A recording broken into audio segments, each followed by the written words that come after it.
the bases dropped on another edition of Soccer Down Here. It's a Wednesday.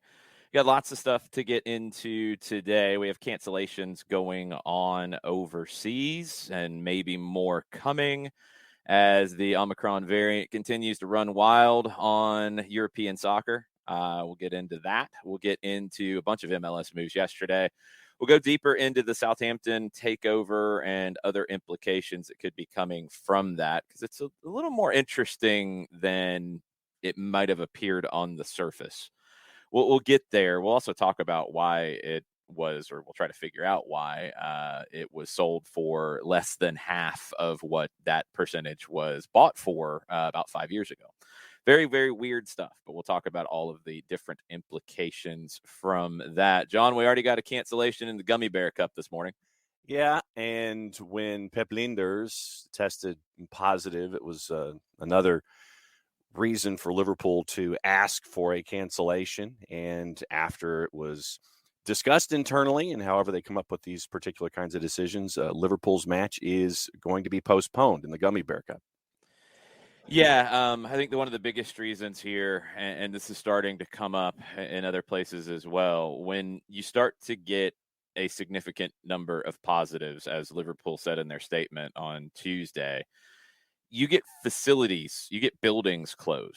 You get buildings that have to be cleaned and swept through and all of that. And when, in this case with Liverpool, and look, I don't know how the rules go for Gummy Bear Cup cancellations. They're probably similar to what it is for the Premier League, but it's not a Premier League competition, so anything is possible. This was an appeal for a cancellation, and it was granted. But when you get into this situation and you don't have the facility available, even if you're missing a significant number, I don't know what that means. Like, is it 10 first choice players, first team players? Is it 15? Is it 8? Who knows? But when you don't have your facility, you can't train. So, like, the idea of, like, yeah, I'll just play the kids, and that's just what you got to do, and welcome to the world we're in right now. Yeah, if the facility's open. If guys test positive and they're not able to participate, but the facility isn't shut down, then yes. But we're going to see this in other cases as well, where local health authorities and their rules and regulations are going to make it impossible for some teams to fulfill fixtures. It's just, if you can't train and you can't go, like, the idea I think people have always thrown out there is like, oh, why can't they just train somewhere else? Well, you can't do that either, because you can't take a professional team and go train in a public park. Then you got to deal with security. Then you got to deal with a crowd. Then you got to deal with all this other stuff. You can't do that either. So if you can't do the things that you need to do to prepare for the game, even if you have a smallish number of positives, you can't play. Now, this thing's been pushed back. So the game tomorrow was supposed to be at the Emirates. The first leg is now going to be at Anfield next Thursday, which was supposed to be the second leg. The second leg is going to be at Arsenal on Thursday, January 20th. So they've pushed it back a week. Is that going to significantly change anything in terms of numbers of positives? Probably not in a huge way, although it could, depending on when these players, some of them tested positive before the game over the weekend, so you'd expect that they could be back. You don't know for sure, but you would expect that. You would almost be able to guarantee that the facility will be back open. So if you do have to prepare a squad full of young players and guys on the fringes of the squad, whatever, you'll be able to do that because the facility will be back open. What is their game this weekend is probably the biggest question for Liverpool. Checking quickly to see when it comes to the schedule. Liverpool is hosting Brentford, but that isn't until the 16th. That's their next league match. So they don't play this weekend, but do they play FA Cup? Let's check FA Cup schedule and see what is going on with that. And everybody seems to be playing. Yes. FA Cup. Scanning for the name of Liverpool. They host Shrewsbury on the 9th. So that's Sunday, if math is correct. Yes? Yeah, that's right. So, yeah, Liverpool and Shrewsbury is part of the 9 a.m. Eastern starts Sunday morning. Okay. That would have to be debatable at this point on if you can do it. And I don't know the FA Cup regulations because they're different than the Gummy Bear, which is probably different than the regular Premier League. And I know the Premier League's different than the EFL in terms of these cancellation policies. If they're not playing Thursday and they don't have the facility available right now, I'd say Sunday is at risk. Yeah. But with the FA Cup schedule and just frankly with the number of games backlogged across all the leagues, are you really going to be able to postpone, or is it just going to be a walkover for Shrewsbury? Like, I don't know. I don't know what this turns into. We'll see. The facility is going to be the issue. The issue is also in Italy, and this happened before, and it's crazy that it's happening again with this fixture.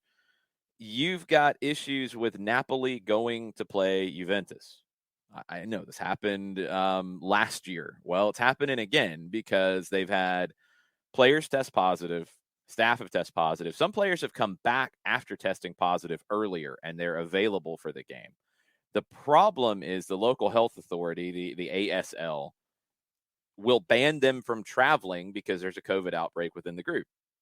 They did this before. Remember how this went down last time? They couldn't travel. Juventus said that they forfeited. Juventus went through the ridiculous exhibition of naming a lineup, having them come out into an empty stadium, all that kind of nonsense. Napoli had to appeal it to the national board and the league board, and they got it overturned and they got to replay the game. Well, it looks like we're heading down that road again. You got 7 people in Napoli's matchday squad who are currently positive. You do have players who have recovered. Elmas is one who has recovered. He might not be able to play, but he's not positive anymore. According to Radio Kiss Kiss in Naples, the ASL is currently discussing the situation. They'll make an announcement here pretty soon, it appears, about what's going to happen with this game. Or, well, not what's going to happen with the game. If Napoli's going to be able to get on a plane, because that's where that one stops. It's not a facility issue with them. It's, are they going to be allowed to travel? If they can't travel, if they're quarantined in Naples, well, then we're back to the whole situation. Is Juve going to do the same nonsense they did last time? Bologna is also at risk of not playing against Inter because of their current testing situation. They've had 4 players test positive. They have 8 players out of action. So 4 players had tested positive in addition to what had already tested positive. Now, Serie A has said there are no plans, and this was probably last night, maybe early this morning, no plans to postpone anything of the next 2 sets of fixtures. Salernitana has been ordered to quarantine. So they already can't travel. Napoli might not be able to travel. Bologna is an issue.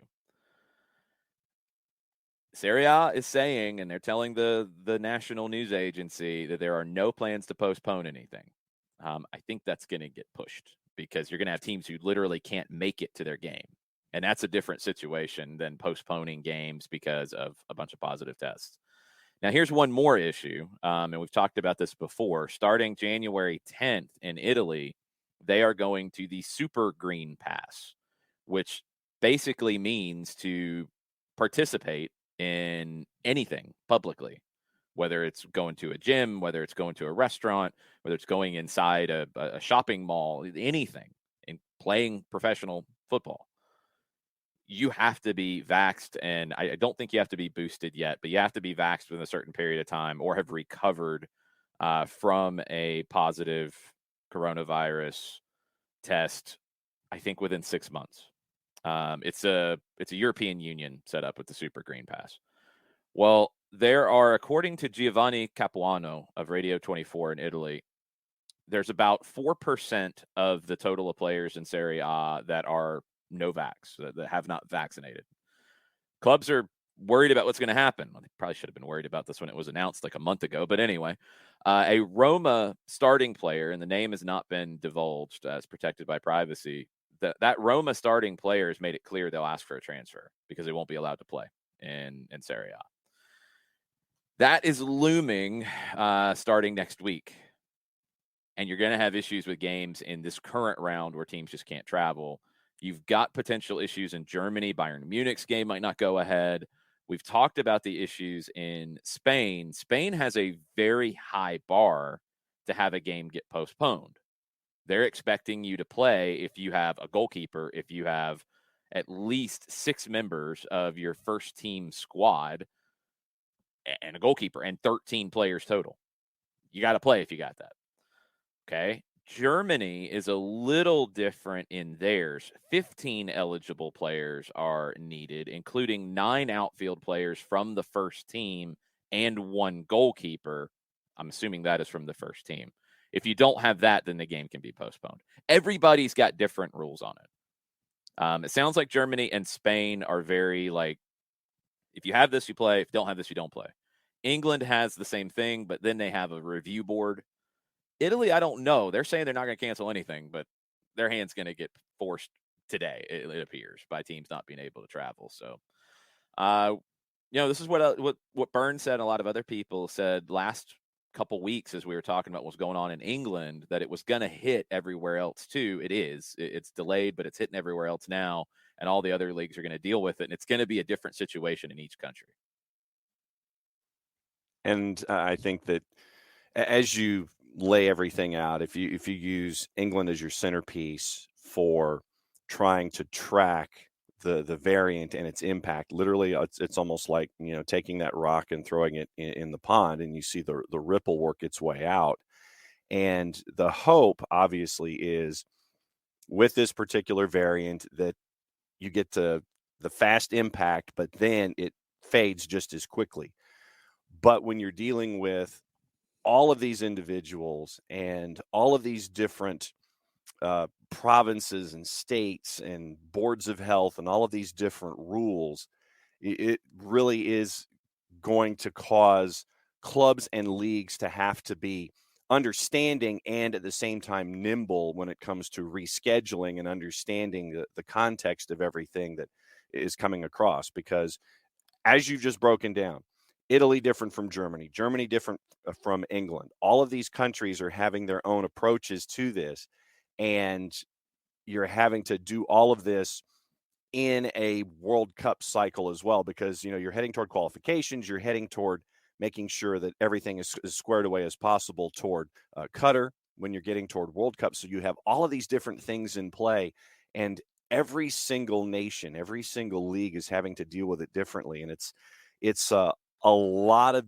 different problems that have to be addressed, and just understanding that you might have solved it in a short term, but also be ready if something else is to happen. It's going to have to be a lot of nimbleness, if that is in fact an English word, but a lot of understanding and trying to get everything squared away so your leagues can play, your players can be healthy, and everything can go as forward as best. Now John's cutting out because it's an air horn. There you go. Sam Stejskal of The Athletic is reporting that Bradley Carnell, who you'll remember the name, he was the interim at New York Red Bulls after Chris Armas was let go and before Gerhard Struber came in. Carnell was there, I think, for a good bit of the 2020 season, if I remember correctly. Didn't coach the playoff game that year because Struber was able to be on site before that point. There were some issues with the visa. 2020 visas was a whole different challenge. But Bradley Carnell is going to be the first head coach of St. Louis City SC. Long playing career in Germany. He is originally from South Africa. He had been an assistant with the Red Bulls before being the interim head coach in 2020. St. Louis is expected to announce that this morning. I don't know, Coco. I don't know if this is going to be a very Red Bull style or more of a very German style. Now, we know there's some overlaps here, and we know Lutz Pfannenstiel, who is the sporting director for St. Louis City. We know there's going to be a German influence, which fits St. Louis. I get it. I understand it. Is it going to be a German influence in the sense of playing big on the transition, focusing on the gegenpressing as opposed to the pressing? Gegenpressing doesn't necessarily mean that you don't want the ball. Essentially, you can have some possession.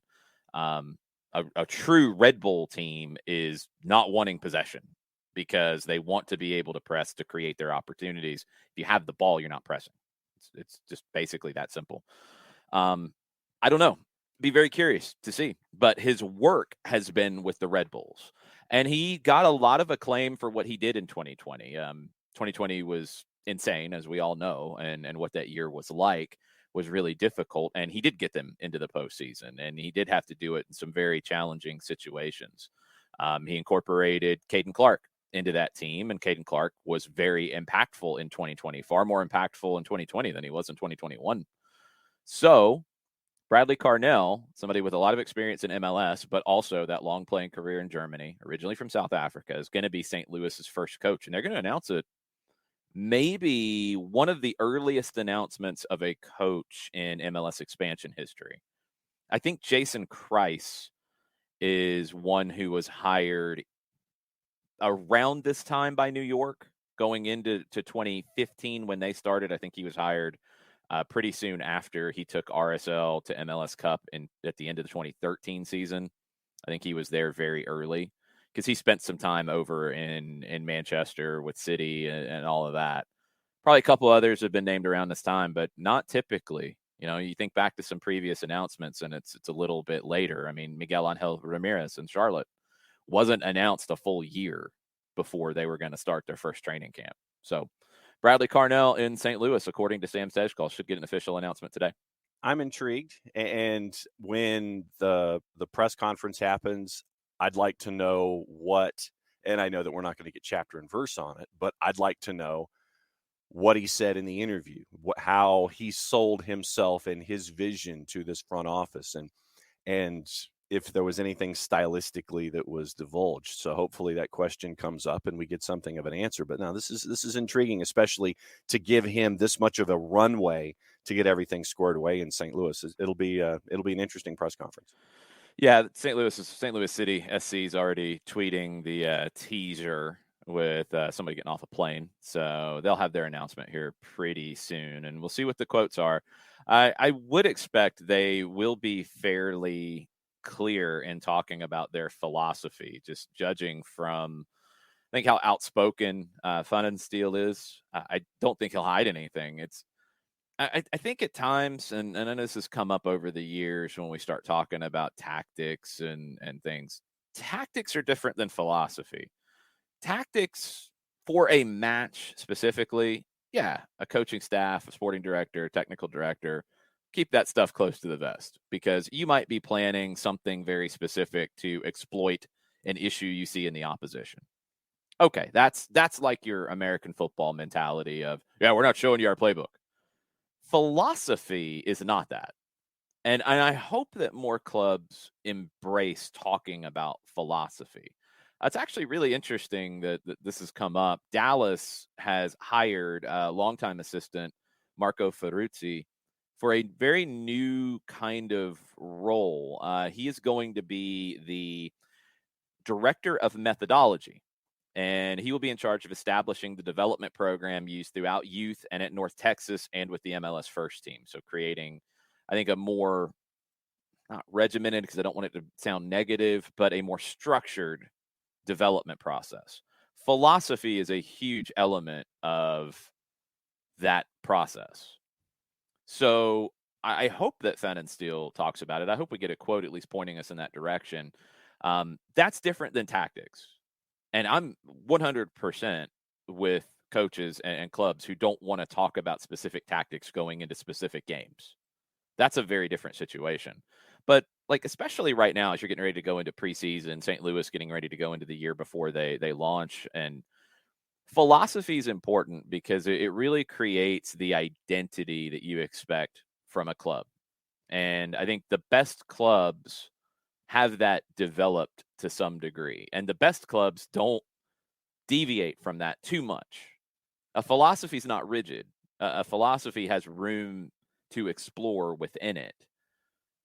That's where your tactics come in. That's where adapting to your group of players comes in. That's where adapting to your current manager comes in at the first team level. But the philosophy is going to guide how they develop players, how they develop St. Louis City in MLS Next Pro, who's going to play this year. So they're going to have a young team there, a lot of academy kids, probably going to sign a few guys that they think could make it to the first team. But it's going to guide how that team plays. Your youngest teams are going to be very true to the philosophy.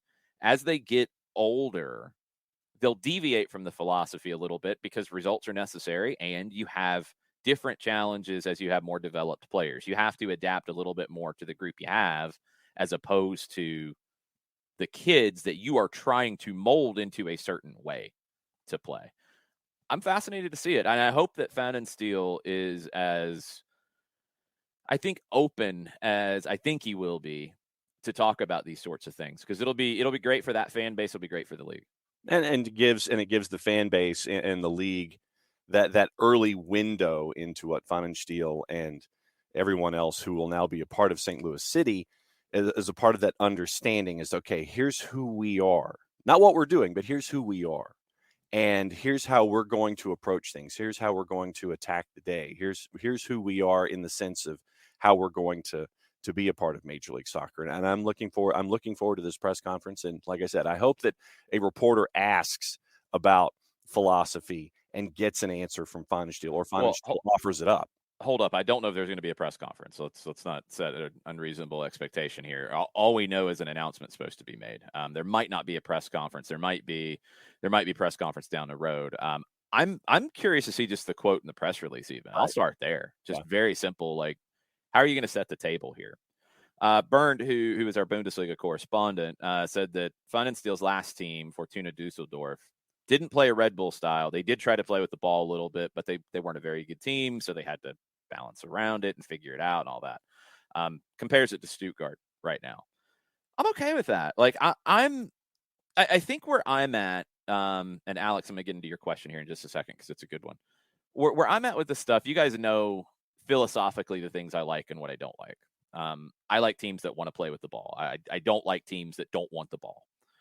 That doesn't mean I don't like teams that have pressing elements to it, because, again, Barcelona, for example, and I'm not a giant Barcelona fan. I just have immense respect for the way that they try to play and what Pep Guardiola's done specifically, and what Johan Cruyff did originally with a lot of the ideas that Guardiola then, put into a book and made not a literal book, a figurative book, and made it something that you could actually try to replicate rather than gut feelings from a genius like Cruyff. They have pressing elements, big time pressing elements in what they do, but it's all about getting the ball back, and it's all about playing with the ball. I hope that we get more of an influence of managers of clubs who want to develop young American players with the ball at their feet. I feel like you can learn to play in a Red Bull style later. My concern is teams that purely play pressing. You can't learn to be better on the ball at 17, 18, 19. You can refine things. You can get better with certain aspects. But if you're not a good technical player by the point that you should be playing in a first team, you're not going to be a great technical player. You might be able to get a little bit better, but it's going to limit you where you can go.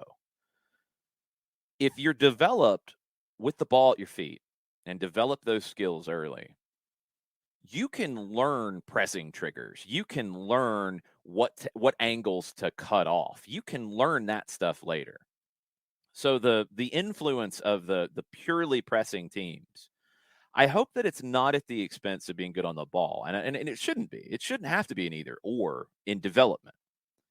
Your Philadelphia Unions, your New York Red Bulls, your teams like that in this country, your younger teams can learn how to press. But if you teach them how to use the ball when they are professionals down the road, and the ball turns over because you've taught them how to press and you've got that drilled down to a science, well, then when the ball turns over and they're on the ball, they can play. And they can pick out a pass, and they can hit that ball with the outside of their left foot because they've been taught that since they were a kid. They can dribble past somebody when everything is chaotic and the ball turns over because they have that skill. You can't teach that later. And that's the important element of this for me. And it's why I always tell people when they ask about, what their kids should be working on, what young coaches should be working on, what U8, U9 coaches should be working on. Ball. Everything with the ball. Everything. everything with the ball. You can teach them how to run faster later. You can teach them how to press later. You even with the youngest kids, you can teach them how to shoot and pass and those things a little bit later. If they learn how to dribble at a young age, they're going to be able to play anywhere they want later on. Now, obviously, you have physical things that are going to accentuate certain elements. If you're very fast, okay, you might be able to get away with not being quite as good on the ball. You might be able to just do the old Kobe Jones, touch it past and run, which a lot of fast players, that's all they need. Cool. Okay. Kobe also had some other moves too as he got older and learned some things too as he developed into one of the more underrated players ever in American history. But young players have to be taught with the ball, and I would expect that's what's going to happen. And it's really good to hear that from Burned that it's not purely a Red Bull press, which is really based around not having possession. You can be effective in pressing and try to have the ball. And that's maybe why I get rankled a little bit about Philadelphia's changes over the years, because they were more of the team that could play with the ball, but had pressing elements and had a really good pressing element. And when they went to their diamond, they were very good at doing both. Last year, they definitely went much further into the don't even want the ball right now, don't even care. We'll get it in transition. We'll get it after a press. That's fine.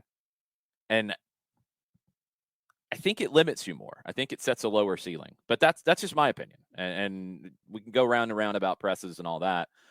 I just hope that from a kid's development level, it never turns into, all right, we're going to teach you how to press at 8 years old, because that's a absolute waste of time, and it's destroying that player's potential to be able to play in more systems and making them only fit in your system. I hope that doesn't happen here. I don't think it will, knowing what I do know about Fine and Steel and that little glimpse from Burned. And I think we'll get the idea that, yes, they'll be okay to play with the ball. They'll want the ball. But yeah, when the ball turns over, they're going to want it back and they're going to press like crazy. So then to Alex's question. Well, hold on. Let me put Alex's question up because we haven't said Alex's question. Okay. Go ahead. Is the German style starting to replace the English influence in American soccer? Seems like more and more managers and front office roles are being taken by Germans. Okay. Do you have a thought on that? I mean, as I sit here and try to think it through in my head, it does seem that influence is working its way through. And I'm wondering first and foremost where that the genesis of it was. And I know that we can sit here and we can look at Klopp and Liverpool as a touchstone in this discussion. No. It's there for a long time before. That's what I'm saying. I know that as a recent example, we can look No. I know, but you talk about it all the time. What was your introduction to soccer made in Germany. You've long had a very German influence, probably alongside the English influence. I wouldn't put one as ahead of the other historically. I think they were both, maybe depending on what part of the country you were in. They've both been there for a long time. A lot of the first coaching educators that came to the United States were German. I think maybe some of that is because I think the Germans have structured their coaching education earlier and faster than anybody else. They develop coaches better. So you've always had it. I think where Alex is getting at is maybe a little bit more of the current philosophies from Germany, which have changed over the years. I mean, the Germans who came here to teach coaches and work in the United States in the 70s, the game wasn't played the same way it is now. I do think that there is kind of a new wave of German influence with the current very transition based, some shading more to pressing, some more of like a Nagelsmann. Yeah, we want the ball. We're good with the ball, but we'll also press you into submission. Like a little bit of both, but I think maybe there is a new wave of it. And it's easy because it's always been there. And there's a lot of communities that have grown up in soccer in a very German mentality across the United States. St. Louis is one of them, by the way. And I mean, as far back as I can remember, even just doing things and studying sociology, that was what you knew about the German influence in St. Louis. So that does make a ton of sense that influence would be there as a part of the Midwest. Yeah, it's not always tied to that. It's sometimes it is down to a little bit of blind luck as to where someone relocates from coming from another country and might be completely brand new. I think that's happened with the English style as well, or the English mentality. Burned asks, is there still a lot of English influence in American soccer? And there is, and there always will be, just because of the shared language. I mean, that's going to be the easiest thing. If you go through youth clubs in the United States, there are a number of English coaches in them, and there will be for a long time, again, because shared language makes it very easy. We know how much the Premier League is watched here. So when you have someone come from England and people and parents who might not know a ton about the game who hear an English accent, then that in some ways speaks to legitimacy. And it's always proven by the work. I mean, that might get you a foot in the door, but if the work's not quality, it's not going to last. That can only take you so far. But there's always going to be that influence. I think what we're starting to see more in this country, and Dallas will be a fun one to watch. Other locations will be too, but Dallas, I think, is they're trying to nail down this methodology a little bit, and I hope they share it. I hope they're not like corporate secrets about it. I think we're starting to see more of a Latin influence, which is very good. A Latin influence outside of the Latin community. And that's the important element, because if you don't look for it in some communities, you don't see the current Latin soccer, Hispanic soccer that is going on, because at times it's not in the mainstream programs. It's not in the state associations. It's separate. It's a separate universe at times. And if you don't look for it, you don't know it. I think it is starting to become more a part of the mainstream, and there's a heavier influence on your American kids from historically American families who are playing for Latino coaches or Latina coaches, and it's all starting to change more in that regard. I'd say that's maybe the biggest change. I think the German influence has always been there, but right now you have a very identifiable German style that is starting to come to the fore a bit. The English influence will always be there, and it will never go away. It always will be part of the game in this country.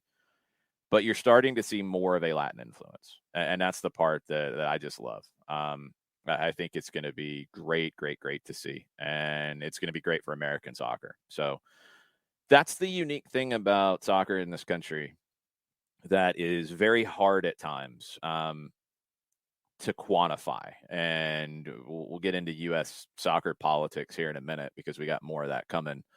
But when you compare what the German Federation has done with their coaching education, which I'm pretty sure they've been at the forefront of that going back to the 70s, where, I mean, in the past with this stuff, and we've seen it in American football over the years too, and baseball and basketball and all of it.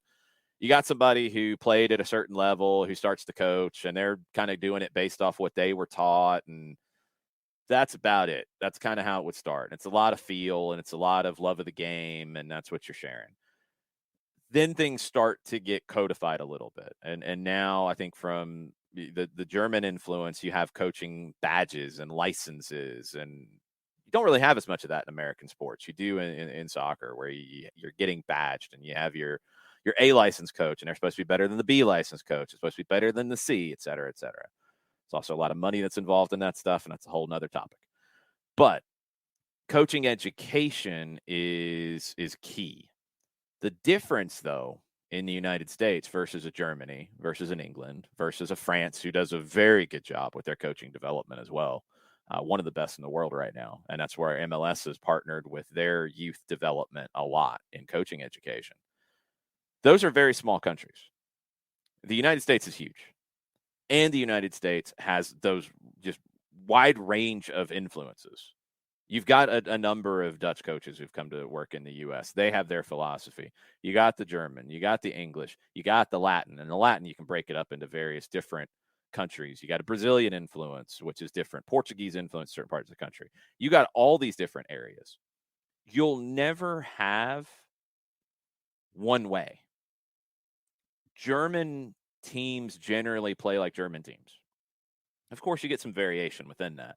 But generally, German team looks like a German team. When they don't, it's like, whoa, this is different in the Bundesliga. How's this team playing?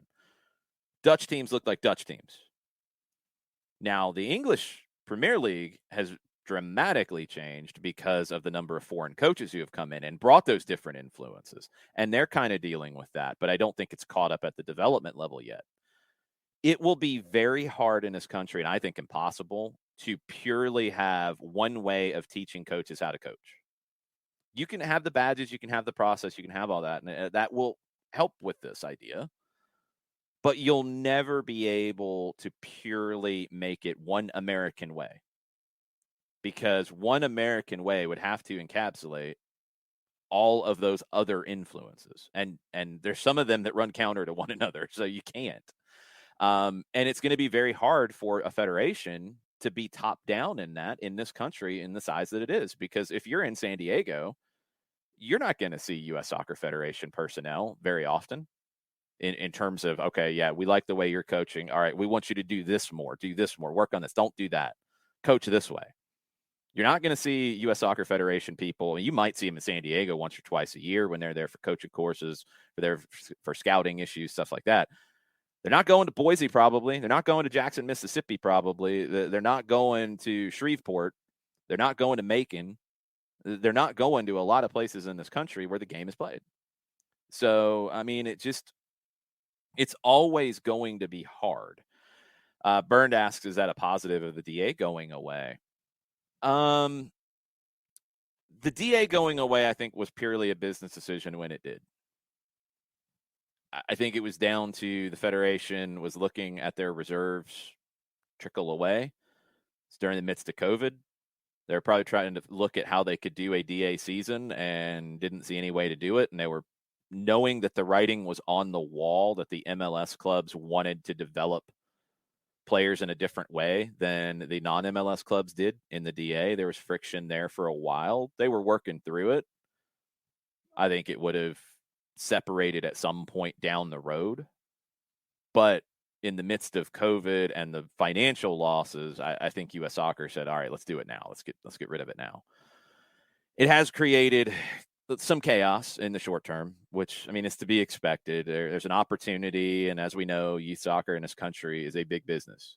So where there's an opportunity to make money, some people are going to jump on it. And you have the battle of acronyms all over youth soccer right now with all the different youth leagues and organizations and structures. And this one's better than that. No, this one's not as good. And politics and chaos and all of it. Ultimately, a youth club that is not producing players for their own first team is going to have a different mentality than a youth club that is developing players for their own first professional team. There just is. There's no way around that. There are some independent youth clubs that develop players in a very professional manner. There are. But many of them are kind of the old school mentality of developing players for the college game, which is a completely different mindset and a different setup entirely. And there's also the elephant in the room when it comes to a lot of those independent clubs is, how do you make money? People sign up to play at your club and pay you. Okay. We know those prices are going up. When people are paying more for those things, what do they want? I think they want their kid to be a professional player. But how do they get there? I think the youth clubs a lot of times sell them on winning trophies, winning tournaments, which, as we know, at the youth level is not the way to develop a player. If you have a bunch of youth trophies, that doesn't mean you're going to be a pro player. There's just no way to guarantee that.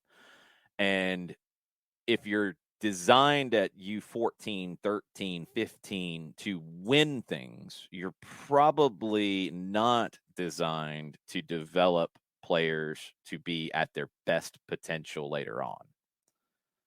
Because those things are hard to quantify sometimes. We've talked about this with reserve teams at the pro level. When you're talking about 13s and 14s and 15s, it's even more important to develop the players the right way.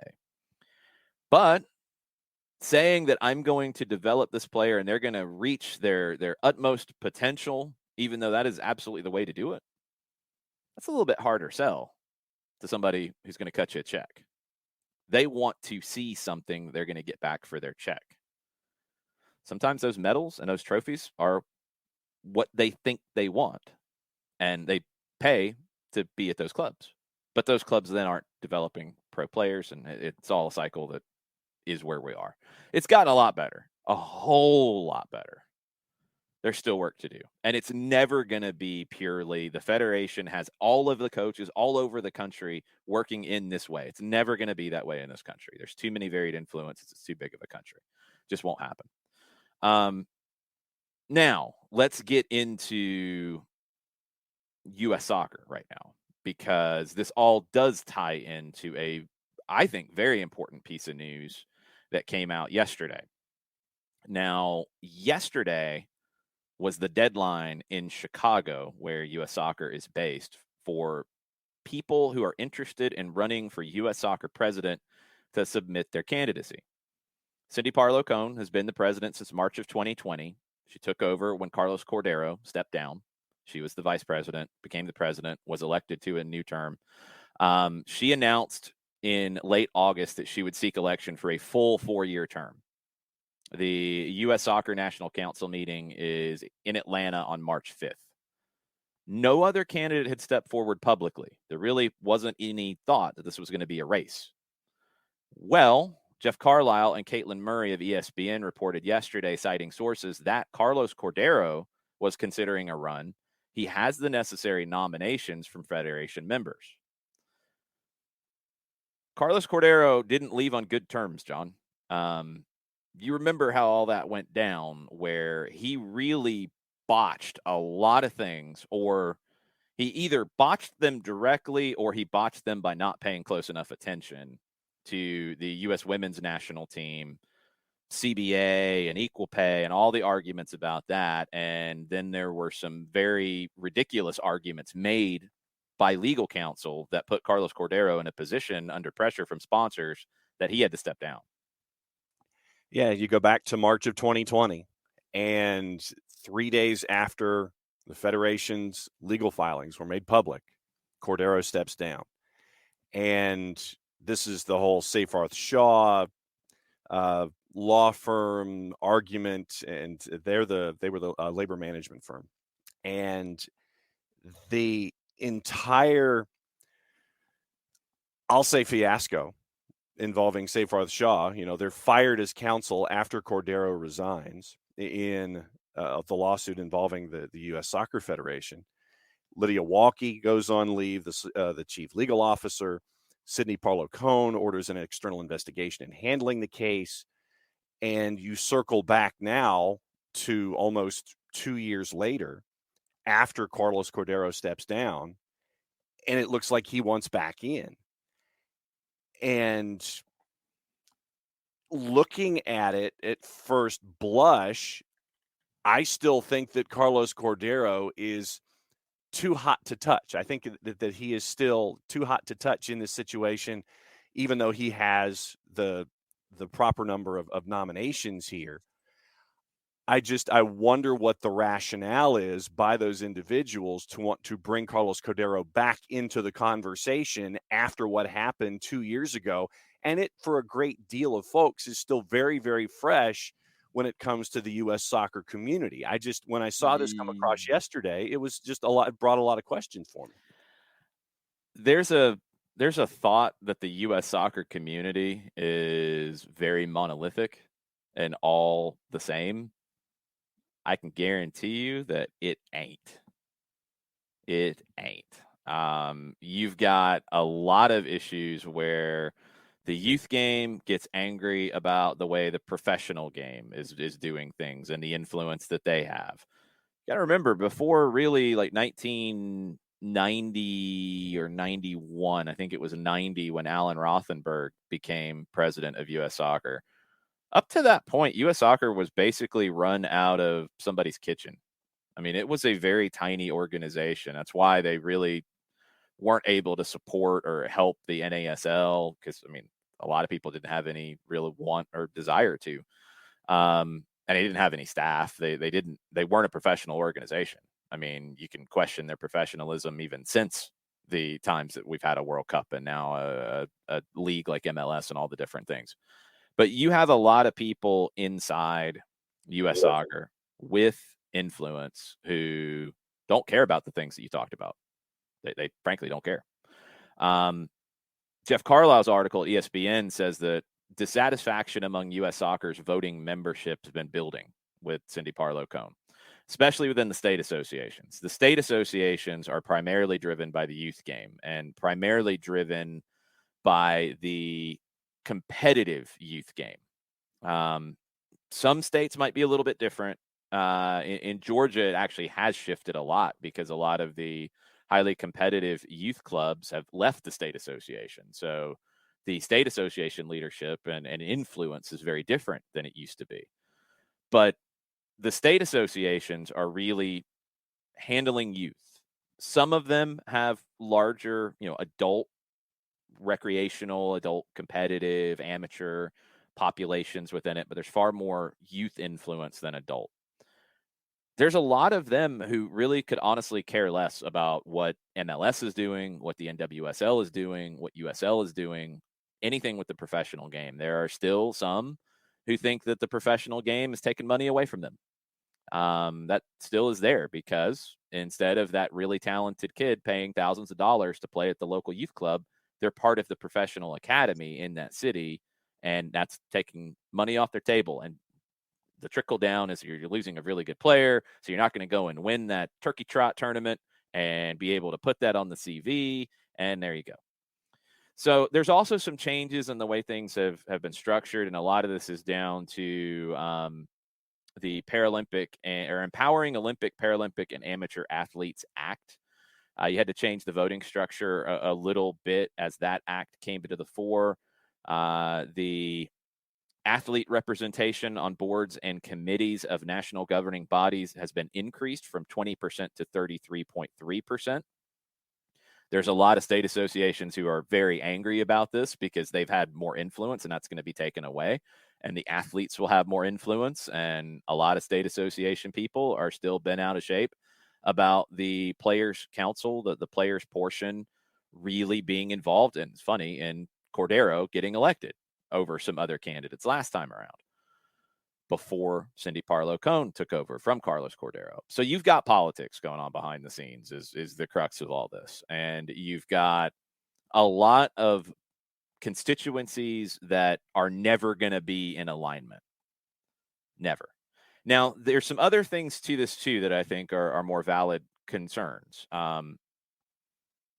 What is being done on the 2026 World Cup?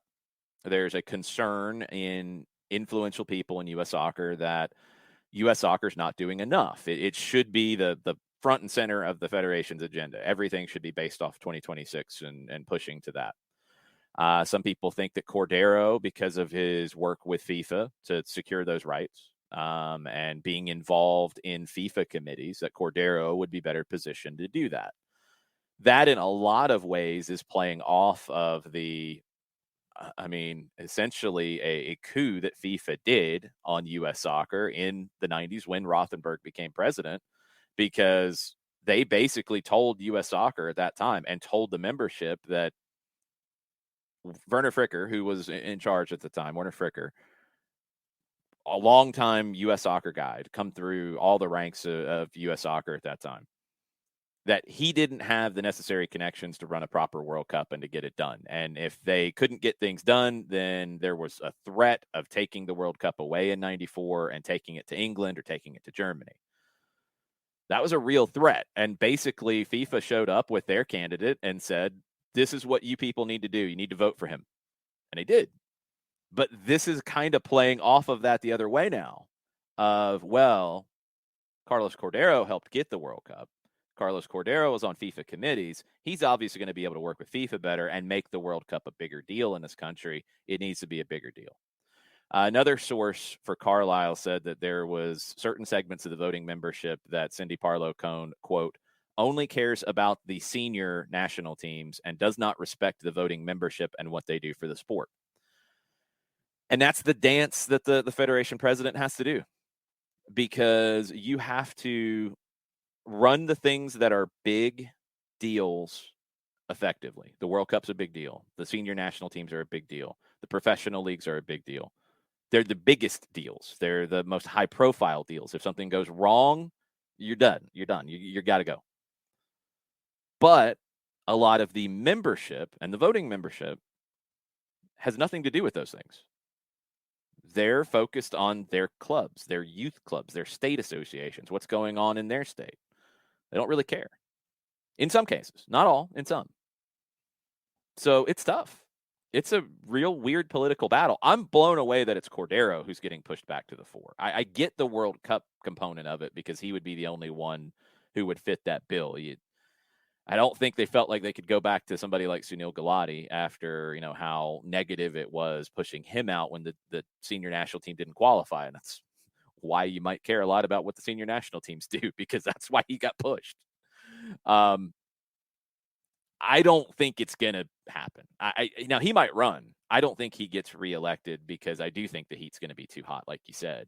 I think this is all going to be brought back up, that he allowed this negligence or he agreed to it or whatever. However it played out, it was embarrassing what Federation Council said about the women's national team and about women's soccer in general. It was embarrassing. He's not going to be able to get over that, not this quickly. But it does show that there are fractions in U.S. soccer, and it's something that Cindy Parlow-Cone, if she gets reelected, is going to have to work to try to fix. So then let me ask you this with Cordeiro, and it's something that has stuck with me as a part of this discussion this morning. Cordeiro, if he is offered forward, 2 years ago, you had major corporate sponsors come forward and say that U.S. Soccer's handling of the lawsuit, Coke called it unacceptable and offensive. Mm-hmm. Deloitte was deeply offended. VW said they were disgusted. Am I looking at this where corporate sponsors like this would continue to have sway, or do you look at it from the perspective of we can get other corporate sponsors if you're Cordeiro and he's offered forward? Is how big would the corporate element be in all of this when it comes to presenting someone like Cordeiro, considering what happened 2 years ago? Can you get other high-powered sponsors to replace those that are as offended as they were 2 years ago? No, I don't think you're going to be able to pull that off. I just don't think it works. We'll see.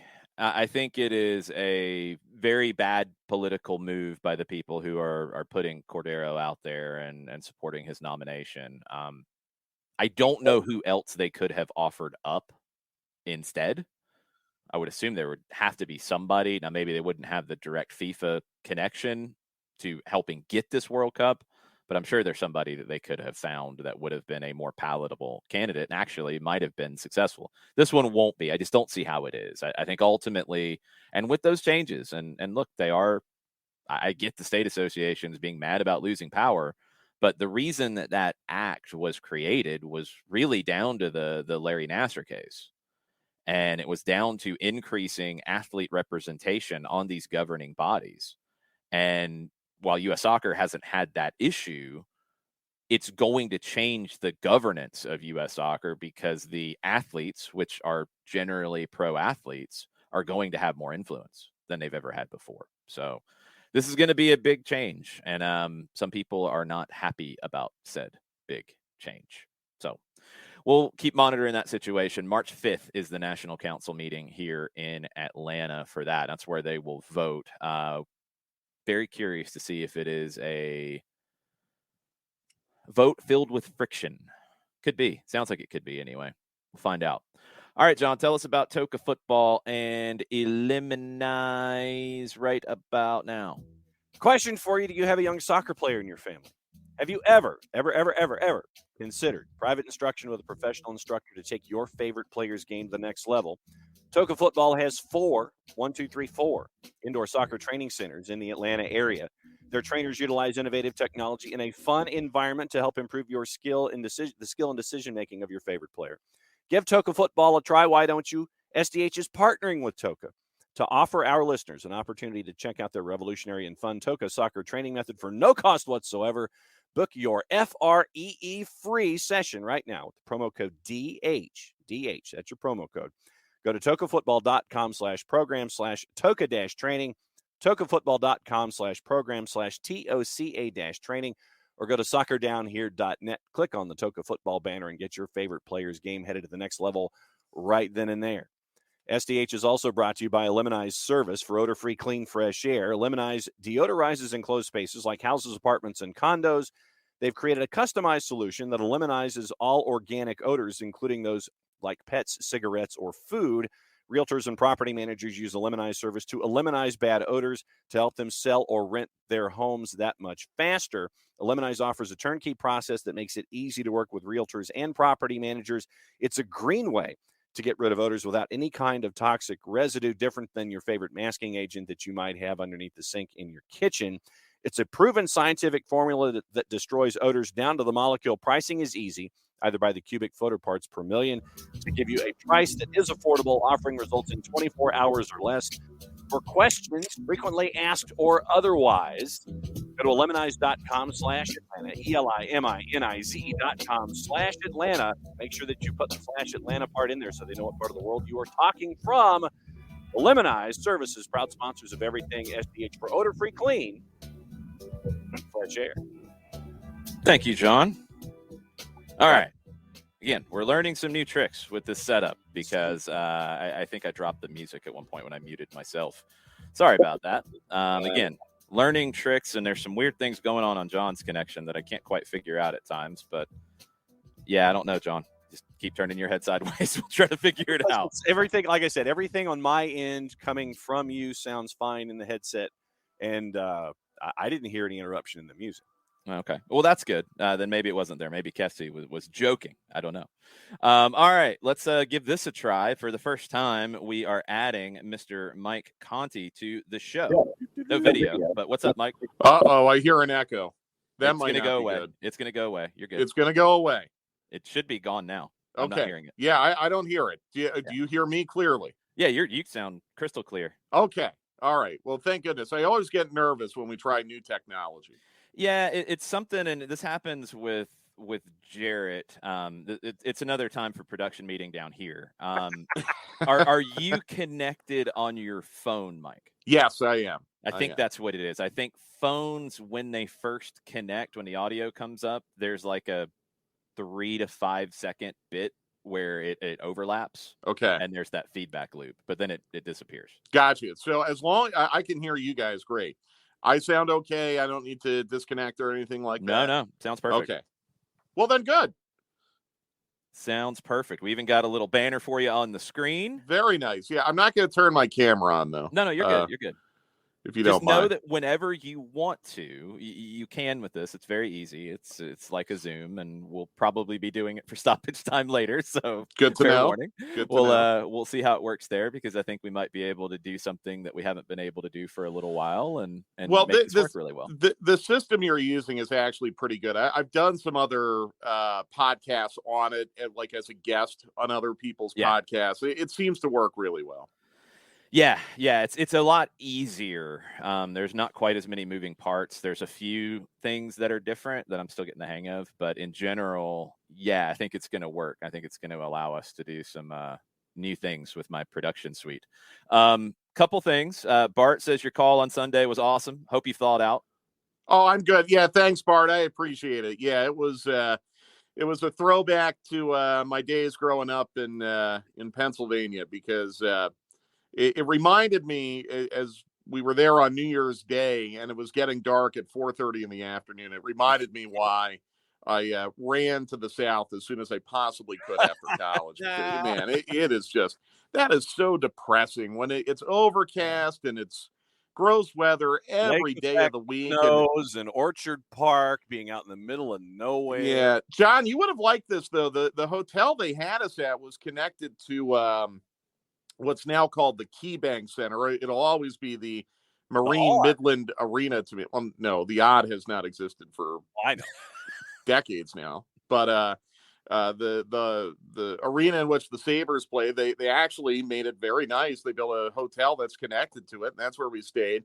And they had a Tim Hortons on the ground floor that was all Sabres themed, and it was absolutely amazing. And I think actually, to John's point, they may have repurposed some of the old wooden seats from the Odd and used it as seating in the Tim Hortons. So I was geeking out over that. Did they have like Genret Java or anything like that? No, they didn't have Genret Java. But the Buffalo engineer told me Rick Genret is still doing games. Home games, yeah. Incredible. I guess this is going to be his last year. Yeah, it is. And for those of you who don't know who we're talking about, Rick Genret, I think, may be the original TV and radio voice of the Buffalo Sabres. And they came into the league in, John, 71, 72? Mm-hmm. So, I mean, he's someone who's literally been doing it for 50 years. Anyhow, this is not hockey down here. This is soccer down here. Yeah, I'm out of this conversation. I got nothing to add. But Bart, thank you. I appreciate you listening. Yeah, no, it was great. Kind of an interesting referee situation towards the end of that game. Well, it's not like we haven't been prepared for that before, have we, Jason? Yeah, I don't think Arch was going to yell like I did at Josie Altidore, though. Well, you didn't hear the off-air discussion. I'm sure he hasn't heard some of our off-air discussions. No, either. True. I don't know if the Falcons would have won that game, but I sure would have liked to have seen what could have happened. It's a shame, but what are you going to do? I mean, as it turns out, even if the Falcons had won on Sunday, they didn't get the help they needed from Philadelphia and San Francisco, so it probably wouldn't have mattered. But yeah, I mean, it's crazy. I mean, we were just in Toronto, basically the same part of the world a couple months ago, and we had very questionable stuff at the end of that match. What is it about the Golden Horseshoe, Mike? What is it about the coast of Lake Ontario? I have no idea. Although I guess Buffalo is technically on the coast of Lake Erie. I was gently corrected about that on Sunday. Yeah, it's a little slightly south of Niagara Falls, so yeah, I think it would be. Yeah. Okay. We got a bunch of MLS stuff to get into. One thing we haven't really talked about on the show this week, and pictures were coming out yesterday. New Atlanta United 2 signing, David Mejia, is with Peru's U20s right now in a training camp. And it's kind of a joint training camp because I think the Peruvian league is on their break at the moment. And you have the senior national team training ahead of World Cup qualifiers at the end of the month. And the U20s, including David Mejia, a few other MLS young academy people or next pro guys, are playing against the Peruvian national team in training camp right now. It's a great experience for Mejia. And we lost Mike. Yes. We'll find him back somewhere. The phone connections sometimes get weird. There he is. Let's bring him back to the show. There we go, Mike. I learned something. What? Unlike a phone call or a Skype call, I can actually bump myself out of this chat with my ear. Oh, not good. So at least I figured it out within about 30 seconds. Yeah, we're learning. We're all learning new tricks around here. Sorry about that. No, I was thinking about David Mejia, though. Yeah, Mejia's with the Peruvian U20 national team right now in training camp. They're doing a joint camp with the senior Peruvian national team. He's preparing for World Cup qualifiers or scrimmaging with the senior team with Alexander Callens and others that you'd know. But it's a great experience for Mejia, and it's going to set him up really well to come into Atlanta United 2 camp and probably training a good bit with the first team this year, I would assume. Sets him up to really hit the ground running. Absolutely. Yeah, I'm just trying to think of who else would be in that camp. Is Yoshi Yotun up with Peru right now? I think he is because, if I'm not mistaken, he might be out of contract at the moment. I thought I saw something. Maybe I'm confusing him for someone else. I thought I saw something linking him going back to Orlando. Maybe there is a link, but it hasn't gone through yet. Got it. Okay.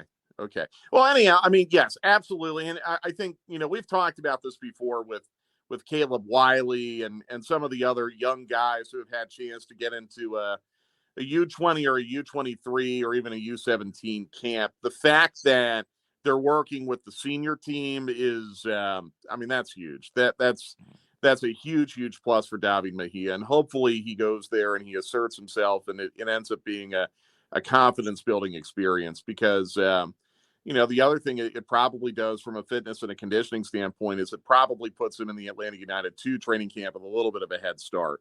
Yeah. I especially for the twos, I'd assume their training camp probably ramps up maybe slightly later than the first team because the USL Championship season is going to start slightly later. But I don't know about you guys. I still have not seen or heard any kind of calendar, timeline, anything like that.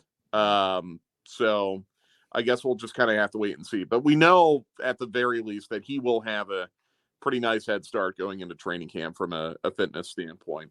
Yeah, what we know on timelines at this point is Don Garber in a letter to, I guess, everybody on the MLS mailing list. Yeah, I got it too. Yeah. I must have bought a ticket from the wrong place or something like that. He said that training camps were opening on the 16th. We've seen a few teams that have announced the 16th. We've heard some rumors about the LA Galaxy, for example, having a little mini tournament or whatever in Palm Springs. I would assume, and this is a guess on my part, that the CONCACAF teams would probably start a few days early because typically they have. USL Championship, we just know the format. We don't know even when the season is officially set to start, but it's probably going to be along the lines of the first week of March, so right after MLS. So there could be like a week's difference or so. But we've seen, too, where Atlanta United 2 guys who are contracted have come in when the MLS guys come in and are available for preseason training. So I don't know how different that would be. My guess, and I mean, we're all figuring this out as we go. My guess is everybody's in a little bit of a holding pattern in terms of potentially tweaking their plans because of the Omicron variant. Yeah, although I'm not certain about that. Guessing maybe that's why it's not public. At this point. Well, I don't know, because I mean, Garber in that letter made it seem pretty clear that everything's going to start on time at the end of next month, which, for sure. We're inside of 8 weeks now. I don't know. I mean, the longer that the NBA and the NFL go without stopping makes me think even more and more that it's going to be more difficult for MLS to get things started on time. What will be interested when training camps start is that I'm certain there will have to be some kind of intake testing. Yeah. And, are you potentially going to be at risk of losing a meaningful week to 10 days at the start of training camp because everyone comes in positive?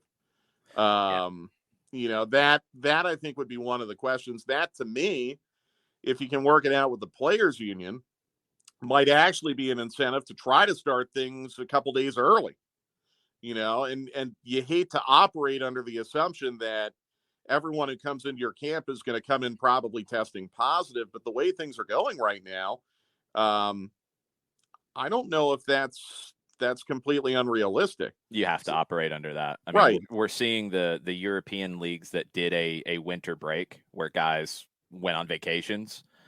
And I mean, Manuel Neuer is tested positive and was stuck in the Maldives. Not a bad place to be. No, I'll quarantine there. Yes. That's not bad at all.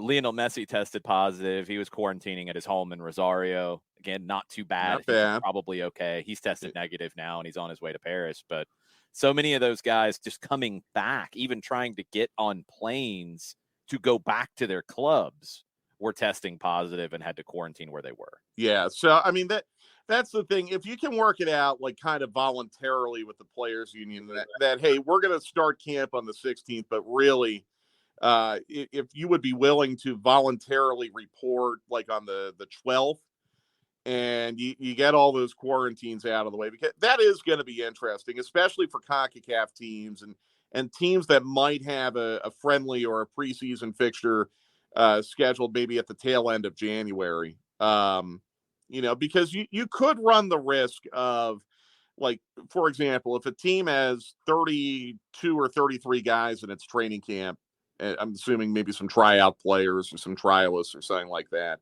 and if 15 come in testing positive, it really does change what you can do, at least from a tactical standpoint in training while you have half your team out.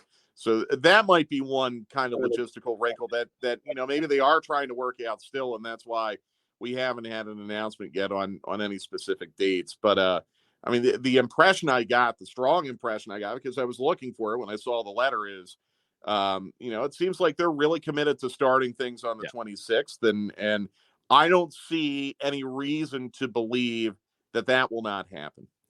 Totally agree. I think it's down to disruptions in the early stages of training camp that maybe are why it's a little quiet. Yeah, and the Canadian teams, I mean, they've got to figure that part out too. Because you're looking at all three of those provinces. I mean, in a way, it's unfortunate MLS doesn't have a team in Alberta, because all three of those provinces right now are looking like no fans, at least to start.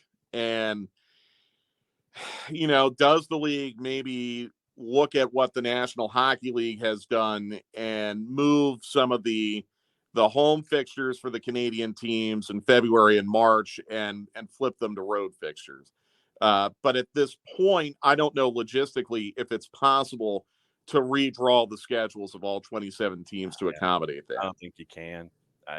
It seems like it's too much of an obstacle to try to reorient things right now and try to give dates and home games and things like that. It just seems like that's a big mountain to climb. What you hope is that those three Canadian teams have conference games at the beginning of their schedule. So, like, for example, if Toronto was going to play Red Bulls on, and I don't have their schedule in front of me, but let's say Toronto was going to play Red Bulls in early March, and then that was going to be in Toronto in March, and then they were going to play again in July at Red Bull, you could potentially flip that. You could play the game at Red Bull in March and the game in July up there in Toronto when maybe they could have more fans. But if a Canadian team is opening up with a cross-conference game, you're not going to move a home game between Toronto and Dallas to Dallas because there's no reciprocal game coming back. I think MLS actually thought ahead on this a little bit. I'm glancing through it. Toronto's at Dallas opening day. Okay. Vancouver no problem. Is at Columbus. No problem. Montreal is at Orlando on the 27th. No problem. Montreal could be camping in Orlando for all we know. Yeah. Now, Toronto and Montreal are at home on March 5th. Yep. Red Bulls for Toronto, Philadelphia for Montreal. You could flip those if you had to, because you're going to play them home and away. Vancouver is at home against New York City, which would be one you couldn't flip. That's on March 5th. Right. But at least the first week, you got a week of buffer. Yeah. So, I mean, you can pull it off. Again, I think the three of us are in agreement that I'm not anticipating any delays or anything like that. I do know that Atlanta United's had some plans on the books for a while about what specifically they want to do with preseason friendlies. I'm not exactly sure they're in the same spot now with those plans as they might have been when they were booked last October. Yeah. But it doesn't change the fact. I mean, look, Atlanta United last year was still able to play. I mean, some of the friendlies were weird because they were like double games, but you were still able to play Tormenta and Charleston and Birmingham. And I want to say they played another one. I mean, maybe North Carolina. Chattanooga FC. Chattanooga, that's it. Right. You can be flexible and play enough friendlies to feel ready to go for the first game of the season. I don't think that's going to be that big of a deal. You add in Toronto. They've got a home game on March 19th against DC, and then their first one in April is NYC at BMO. So there is some wiggle room to get you through. Yeah, I feel, again, I mean, here I'm putting my optimistic hat on. I really do think by April I don't know if this thing's going to have anyone left to infect by then. So I'm kind of hoping, I really even think by late February, the league is probably going to be okay. The league had horrible luck with the timing of how everything hit in 2020, but they're much better set up from a timing. Really, if you think about it, I mean, now a Philadelphia Union fan might be screaming at me right now when I say this, but if you think about it, the league actually got really lucky with the timing of this thing. And one thing I'm wondering about Philly is I'm wondering if their outbreak was Omicron, or if it might have still have been Delta. Because when their thing hit, it was still last week of November. Am I right? First week of December. Yeah. And it really seemed to have come around Olivier Baiso coming back from Cameroon. That was what the reporting was pointing towards. I mean, of course, it's almost impossible to nail it down, but you had a few players coming back from World Cup qualifying, and then you had an outbreak. Yeah. Yes. Oh, Mike hit the button again. He hit his ear on it again. Oh, no. We're going to have to get Mike set up with the headset and all that. Again, working through these things. He'll be right back. There he is. Yeah, my goodness. I got it. I guess I'm going to be on the Chromebook with you guys from now on. But, I mean, hey, what are you going to do? But, yeah, anyhow, I mean, I long story short, I don't anticipate anything really screwy happening the first couple weeks of the season. I think MLS is going to be just fine. I think so, too. Some moves that happened in the league yesterday. Dominic Badji signs with Cincinnati as a free agent. Brendan Hines-Ike got a permanent deal to come from Belgium. He was here on loan last year with DC. Inter Miami acquired Bryce Duke, and there are lots of conversations about what Miami is going to look like next year, but Duke is the only move that has happened so far. And probably the biggest move is Nashville signing Sean Davis, which had been reported last week, but gets done. Davis reportedly took less money to go to Nashville and leave Red Bull where he came up. That's a big statement, in my opinion. Yeah, I didn't know that part of it. That's interesting. Look, if you're a player who wants to win a cup, Nashville's better set up long-term to do that than Red Bulls. They are. And Red Bulls, they want you to play in a certain way to fit their system. And if Sean Davis is looking at, assessing the likelihood or unlikelihood of him moving on to Salzburg or Leipzig or anything like that, he feels like his time in the Red Bull pipeline is up, then, I mean, there are way worse places in the league to go than Nashville. Nashville, we know that Atlanta United, we know Atlanta is a destination club or thought to be a destination club based on the results of that players union survey. But if you look at Nashville and how intelligently they have constructed their team, the fact that they're moving into a new stadium, the fact that they're a well-supported club that has been an Eastern Conference contender in each of their first 2 years, that's not a bad place for Sean Davis to go. And Sean Davis, I think, really fits in there with guys like Dax McCarty and Walker Zimmerman, who have been around the block a bit in this league and have been very, very good MLS players.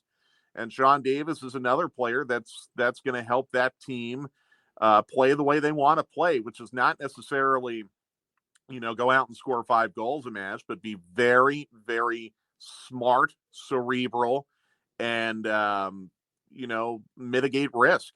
That's how Nashville has been so successful in their first 2 years. And I think Sean Davis will be an excellent fit there. When you're looking at Toronto FC, the news is about Insigne, 5 years, 80. We know, Mike, Mike, you're looking at MLSE, Mike. We know from other sports, Maple Leaf Sports and Entertainment is going to go ahead and spray the loonies and toonies. Yes, they are. Place. And it's Insigne, and it looks like they're possibly bringing in Belotti as well. That's another discussion point. Could be bringing in a third defender from Italy. Once again, dropping a whole lot of dime to bring in players, and Insigne looks like he's coming in the summer. Yeah, and I don't think they, spend pennies on the dollar to get Bob Bradley either. I mean, you're right. They did this with the Maple Leafs before the National Hockey League had to crack down on them, and they did everything they possibly could. I mean, Kawhi Leonard had had a very substantial offer to stay there. I mean, in fact, I think Kawhi Leonard took less money to go to the Clippers, or they worked out a sign and trade or something where the money worked out the same. But they wanted to pay Kawhi Leonard. Yeah, I mean, that's absolutely Maple Leaf Sports and Entertainment. They're very ambitious, and I'll just be curious from a chemistry standpoint to see how it all works, because you are bringing in some personalities.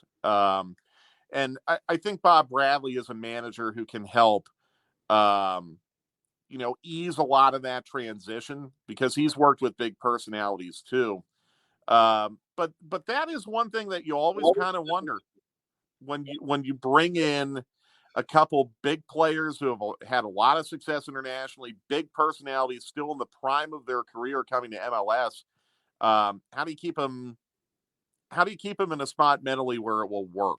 I think that's one of the problems Miami had in their first 2 years. They brought in some big players, and from a chemistry standpoint, didn't necessarily work. But you have to absolutely, I mean, right now, to this point today, Toronto's won the offseason in MLS. To this point, it's still a long way to go. Long way to go. But as we sit here on January, what's today? The 5th. Yes. They've won it so far as the preseason is concerned. They've won the preseason hype contest. No doubt. We'll see if they win on the field, because right now, as they're currently constructed, they're going to have to be winning games 5-4. But that's fine. And maybe they can. I mean, they have no backline whatsoever right now to speak of. It's not very balanced. They've got some decent players, but they're all getting up there. It's outside of Richie Larea, who can't seem to stand on 2 feet. Yeah. Kamar Lawrence is still good, but he's getting up there. He's your only left back on the roster right now. Larea and Alro are on the right side. You have Chris Mavinga, you have Shane O'Neill, you have Luke Singh. Mavinga's getting up there. He's dropped off a little bit. O'Neill has dropped off a little bit as he's gotten older. Like, that's not a recipe for success with Michael Bradley in front of you, who has dropped off with what he can give you from a mobility standpoint. The front six, and depending on how they do it, I mean, they're linked to Belotti as well, which would be a huge forward signing. There's still, I guess, the possibility that Giovinco comes back, although that sounds like it's not going to happen. The front six is dangerous with Bradley, with Osorio, with Delgado, with Pozuelo, with Insigne, and Belotti or somebody else up top. Whew.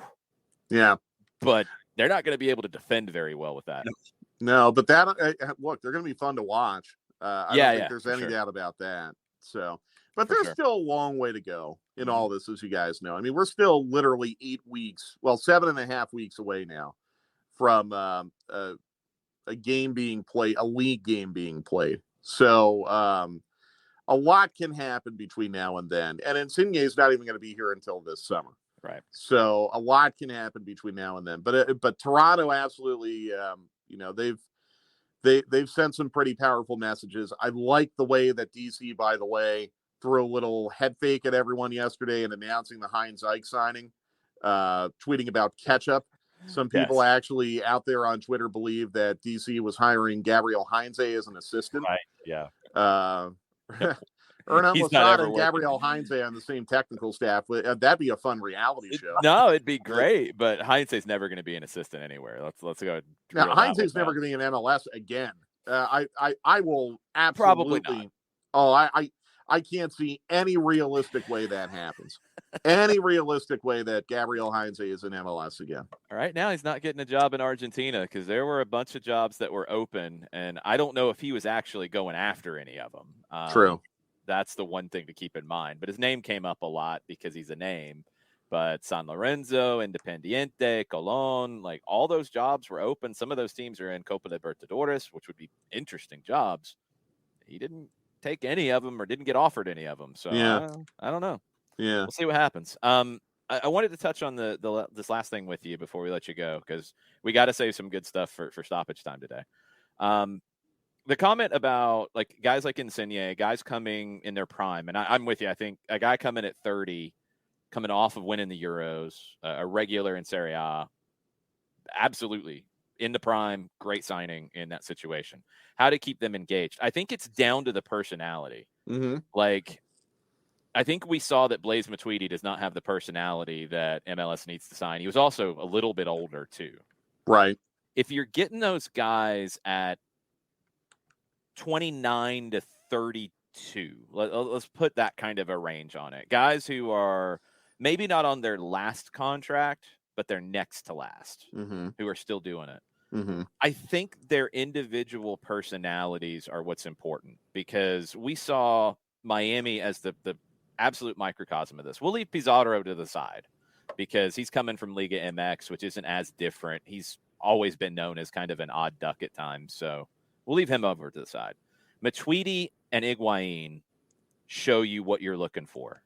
A guy like Matuidi, you can't get because he has no motivation to bring it game after game. And a guy like Higuain is going to run himself into the ground trying to bring it every time. You need the Higuain types of personalities. I think Insigne is that guy too, by the way. I do. I do too. I mean, I don't know a ton about him, but in the very little I do know about him, yeah, but you don't see him going on TikTok and posting videos himself ironing shirts, or anything like that'd be me. Well, didn't Balotelli do that? Like, I don't know. Probably. Yeah, I don't. I'm optimistic that from a personality standpoint, he's going to be a good fit. The 5-year contract that John mentions is maybe proof of that commitment. That to me maybe stands out more than anything else. That, when a player like Insigne signs a 5-year contract with MLS, not only is it the league making a commitment to the player, but it really is a player making a commitment to the league. And I also think, the Toronto market, I think, might work a little bit differently than the Miami market as far as the ability to maybe have better focus on soccer. I'm not saying that Matuidi was not focused in Miami, but I don't think Matuidi necessarily thought through the climate differences. I mean, literally the climate, like the hot weather and the things that someone like him, probably at his age, doesn't want to be training in 90% humidity at 10 in the morning in Florida sunshine. Like, a rude awakening from Santi Sosa too. Yeah. I mean, like in Toronto, you don't necessarily have to worry about things like that. Plus, I think in Toronto, a guy like Insigne is going to be a big personality in that market. I think he'll be treated like a celebrity in that market. So I don't think Insigne is looking at going to Toronto as, I'm in soccer purgatory now. I think, honestly, it's quite the opposite. So I'm optimistic that it'll work out. But I think, again, the manager becomes very, very key to all of that. And, Miami probably thought they had a manager who could deal with all those personalities in Diego Alonso, and it didn't work out that way. They do have one now, I think, in Phil Neville. But I think Phil Neville had to purge some of what he had to inherit. I think Bob Bradley's going to be just fine in dealing with those personalities, because he's a veteran coach who's respected, and I think his national team experience earns him a lot of respect for players who are coming across from Europe to play for him. 100%. I think Bob's the right personality to deal with that, and I think Insigne, just knowing a little bit about the culture at Napoli, where he was developed and has played out his whole career, and just the mentality that he's shown through his career, he'll cut somebody to try to win. Yeah. So that's good, I think, though. yeah, you need that. You need that. He'll set the tone, and I think he's going to be the right kind of guy that you invest in, and he's going to lead to more guys. I think MLS, the whole retirement thing and all that, I get the idea that people still want to try to create narratives. That's not this. That's not this at all. And even with that, I'm okay with signing these kinds of guys when they fit and when they come for the right reasons, and sure, pay them because that's what they're going to want and all that. I get it. All that's fine. It creates a really interesting league where you have the young up-and-coming guys like your Ricardo Pepis, who then move on to the Bundesliga, your Daryl Dikes, who move on to the English Championship for big money, and you have the Lorenzo Insignes and yes, the Zlatans like we've seen before, who brought it. I mean, he ran his mouth and all that, but he scored goals, and he came and he played. Lampard came and he played. Andrea Pirlo, maybe not. Maybe he really couldn't play at that point, and he didn't fit this league. It's not for everybody. But I like the variety that you get sometimes with some big stars coming in and add some spice to things while you're developing a lot of players as well. It's a cool mix. Yeah, I do too. I'm really excited. I like what I'm seeing so far around the league. And I think the next week or two is only going to add to it. But I'm really, really excited, and especially in the Eastern Conference. I just think there's so much depth and so much parity in the Eastern Conference. I'm really, really excited to get to training camp and really start to break down these team sheets and figure out where teams are going to have strengths and weaknesses. Look, it's possible that Insigne is not going to be the only major international signing by MLS this month. And that too, I think, is something that's really, really enticing and exciting. Yeah, very, very cool. Stoppage time, 2:00. You can watch on Twitch, twitch.tv/stoppage time929. We'll get deep into the Atlanta United questions. If you've got them out there, and maybe you can join us live. If you can't join us live, that's fine. If you want to go ahead and get us marinating on some of your ideas, tweet them at us at Mike Conti 929 or at Longshoe, and we'll jump into them this afternoon. Yeah, and I won't face dial during stoppage time. I promise you. Promise you that. I'm sorry that this was new for me too, so I'll get better at that. Good, brother. This week it's all about new things in 2022. We're all learning together. But yeah, I think we're going to do stoppage time in this kind of a format. Yeah, I like it. If it works on the Chromebook, we'll do it for sure. We're going to try to, if you want to watch, make sure you're watching on Twitch to be sure. But we're going to try to feed it live to Facebook as well. Because we can do that with this new setup. Oh, well, my goodness, that's going to make a lot of people down the hall here at the radio station very happy. So that's excellent. Why I've invested in things in 2022, Mike, to make people happy. Yes. Well, yeah, yes, you've made Knox very happy, and Sean, I can tell you that. We'll try to push it live there as well. Hopefully there's no hiccups on the Facebook side of it, but it'll be on Twitch as well. So we'll be talking to y'all at 2:00 about Atlanta United. Thanks, Mike. All right, guys. Talk to you later. Be good. Make sure you are following Mike Conti 929 on the Twitters, and send your questions in so we can jump into them. We got a little bit of this. So Nico Cantor is sharing Gaston Edul out of Argentina that Nicolas Figal of Inter Miami is headed to Boca Juniors. So Inter Miami's two primary starting center backs from last season, Nicolas Figal and Leandro Gonzalez-Perez, could be both on loan, because this is a loan deal, both on loan to the heavyweights of Argentina in Boca and River. Yes. LGP to River has been reported extensively, has not happened yet. Figal, it's being reported that he is going to play at Boca. Another site has that it will be a loan deal, already an agreement between the two clubs. There you go. Let's go back to Miami really quick because Michael Ruiz asks if they have any players left. They do, allegedly, possibly, maybe. What do they have left? That's the really weird thing here, because we don't know exactly what kind of room they have. Yesterday, we talked extensively about Michelle Kaufman's article in the Miami Herald and what she said about what she knew about the MLS rules and regulations and what it meant for what Miami could do. That's before this Figal thing is broken. What Kaufman wrote in the Miami Herald is that Rodolfo Pizarro going to Monterrey, loan with an option to buy. Monterrey, and this is from Kaufman's article, that Monterrey will pick up most of his $3.35 million salary, and the move clears $612,500 in salary cap space for Inter Miami. That's what a designated player, who is not a young designated player, which is separate than the U22 initiative. A $612,500 salary cap charge is what a DP hits on the cap. This would free that. But it doesn't free up the DP spot, according to Kaufman, because it doesn't include a loan fee. Okay. So then there was a long Twitter thread with multiple people involved in it. Paul Tenorio, who does know the MLS rules as well as anybody, and I think he has maybe seen some of the secret documents from time to time, or at least seen the cover page. He had questions that were a little bit different along those lines. And there was one big question was about Monterrey paying most of the salary or not paying most of the salary.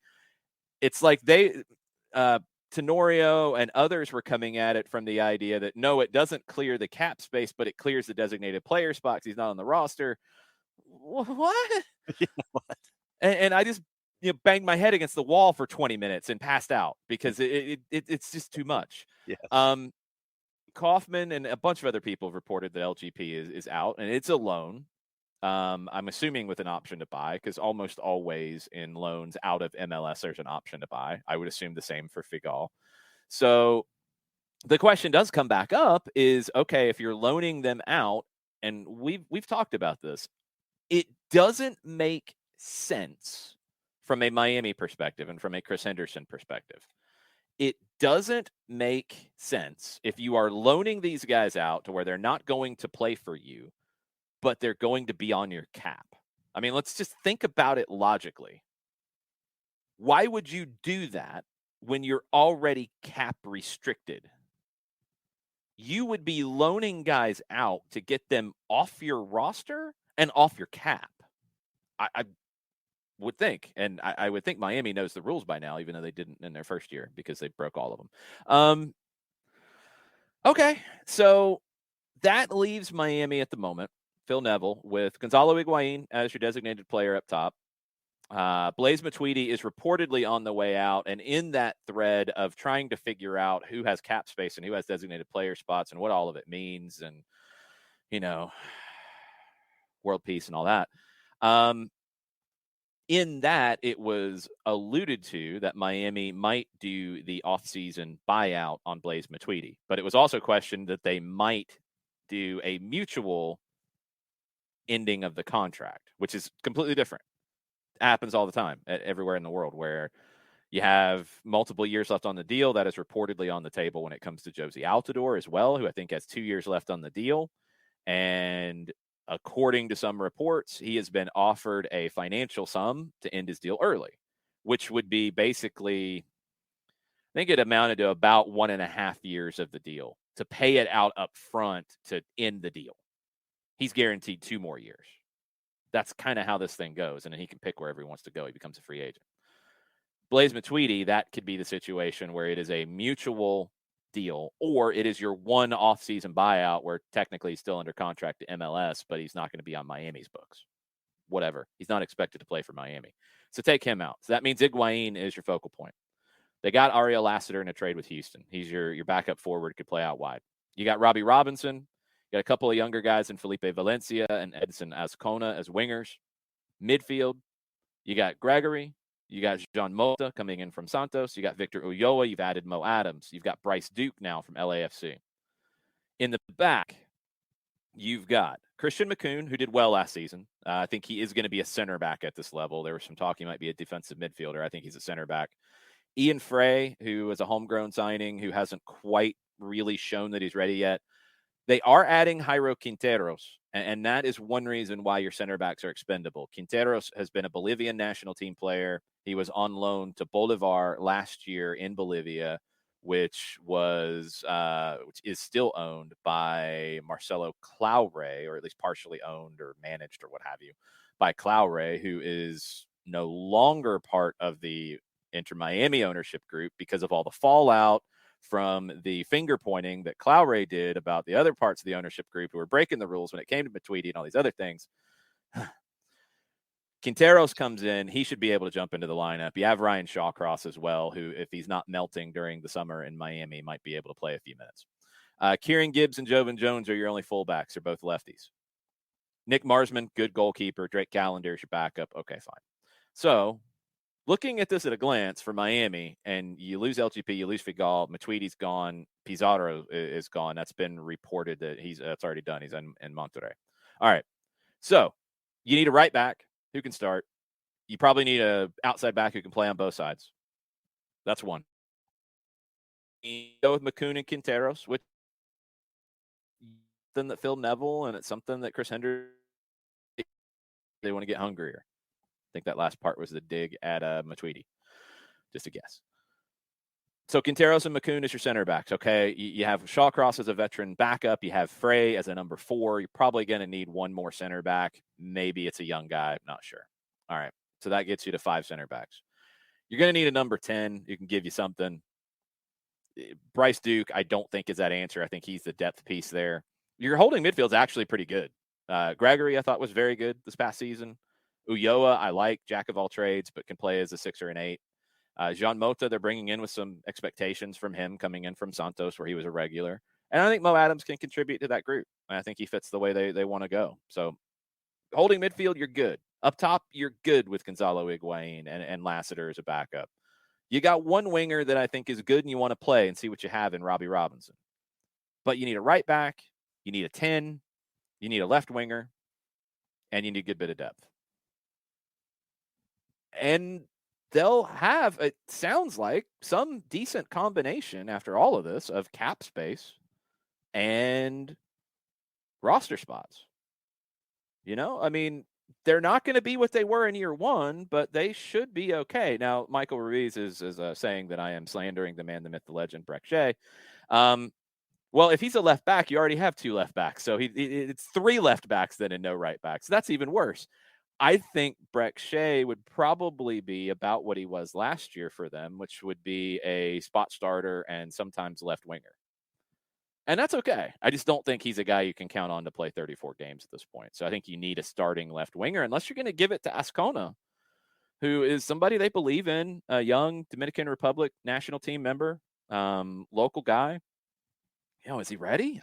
I don't know, but if you don't have a whole lot of expectations this season and you want to give him a run, then go for it. But with Breck Shea as a backup, okay, maybe they split it and you see what you got. Then you still need a number 10 for sure, and you need a right back for sure. I think those are 2 starters that you got to go lock in. And first and foremost, I give Chris Henderson a lot of credit for all of his juggling and eliminating and reassembling of deck chairs and trying to sit there and figure out what's going on. I give him a lot of credit for hitting the ground running in a very difficult situation. Yeah, I mean, he had to. And if he's going to make some room to work with, then this is the way to do it. So wild stuff. As is being reported, Jonathan Tannewald's had it. I think Jeff Carlisle's had it. Many others have had it. Carlos Cordeiro has announced that he is running for U.S. Soccer president, to go back to the hour number 1 conversation. Oh, buddy, that's going to be fun. Get ready for a bunch of absurdities over the next 2 months when it comes to U.S. soccer politics. Yay, can't wait. And he's got his own website. Good for him. CarlosVision2026.com. He's going to have to sell people on the fact that he didn't screw up before. He's going to have to throw the other people under the bus. Because when you take that off of his resume, he's a guy who has worked in U.S. soccer and been involved and been on committees for, the bulk of his professional life. He's given the game a lot. All that is great. I don't know how he extricates himself from the issues that happened that led to him resigning not even 2 years ago at this stage. I just don't know how that happens. But we'll see. St. Louis City has also made their coaching hire official now in Carnell as the guy in St. Louis. Sam Stejskal had that earlier this morning. We talked about it in hour number 1. Lots of stuff happening, and it's going to continue. I mean, if camps are opening on the 16th in MLS, you're going to hear a lot more about these questions we're having about depth with Miami, other teams as well. You're going to see a lot of signings coming up. You have the draft next week on Tuesday, which I'm starting to dig into a little bit in terms of who could be available for Atlanta at number 19, who are some guys to pay attention to that could be wild cards. There are some interesting guys in this draft. The Generation Adidas class is looking pretty decent as to what's being rumored anyway, and that's always a moving target until really the day before the draft. Those are the guys who give you a lot of roster and cap relief. So generally the early picks in the draft are going to go to those guys coming out early, signing a Generation Adidas deal. But there's some seniors that are interesting. Just from my first pass through the draft group, a lot of center backs that are intriguing. variety of different types of center backs. You've got a couple guys that are 6'6", 6'5", some really big center backs, and then you've got some smaller guys who are a little bit better on the ball. You've got a lot of guys, and I think this is starting to become more of the norm of the attackers coming out of college. One, you have a growing number of international players who are at the top of the college ranks. So you're going to need international slots for these guys, which is not always easy to commit to. But you're also going to have a lot of questions as you look at guys who were forwards in college or wingers in college. Do they change positions at the next level? Do some of the forwards move outside and become wingers? Do some of those wingers drop and become outside backs or wing backs? Do some of the holding midfielders become center backs because the game is faster at the pro level? So a lot of times guys who are not quite as fast can really do well in a position in college, but have to be protected a little bit more at the pro level. So we'll see where the draft class goes as well. There's some guys. I mean, Daryl Dike was a draft pick and made Orlando $9.5 million. Miles Robinson was a draft pick. Julian Gressel was a draft pick. There are draft picks who turn out to be really big deals. There are still guys who slip through the cracks. There are guys who are late bloomers, guys who live in parts of the country that don't have an MLS academy nearby. There are guys who don't fit with their MLS team in their market and don't want to sign a homegrown deal and go into the draft. And there are these international guys who didn't make it at 17, 18, get a pro deal. They come to the States, they play in college, and they improve and they raise their standing here. So it's really weird, and it is about as close to a lottery ticket kind of situation as you can get. But there are some guys in college that can jump up and help teams. Henry Kessler is another one who's in the national team pool as a center back who came out of the college game. So it can happen. We always mention Jack Elliott with what he's been able to bring to the table in Philadelphia, considering how late a pick he was in this whole process. So they're out there. Yeah, I mean, that's an even bigger crapshoot as a fourth-round pick. I'm at this point saying that the crapshoot is really past about pick 5.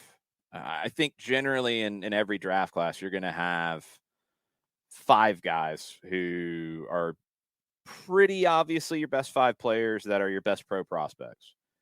There's probably another 15 to 20 that could make MLS careers out of their game. Not all of them make it because they end up in bad situation for them. They don't get an opportunity, whatever. Some of them do. But it's a crapshoot because that other 15 to 20 could come anywhere from the first round to the 4th. Because it's not easy to scout. It's not easy to project. The college game is still mostly, although I have noticed some nice shifts in the way that the college game plays out. It's not as kick and chase as it used to be.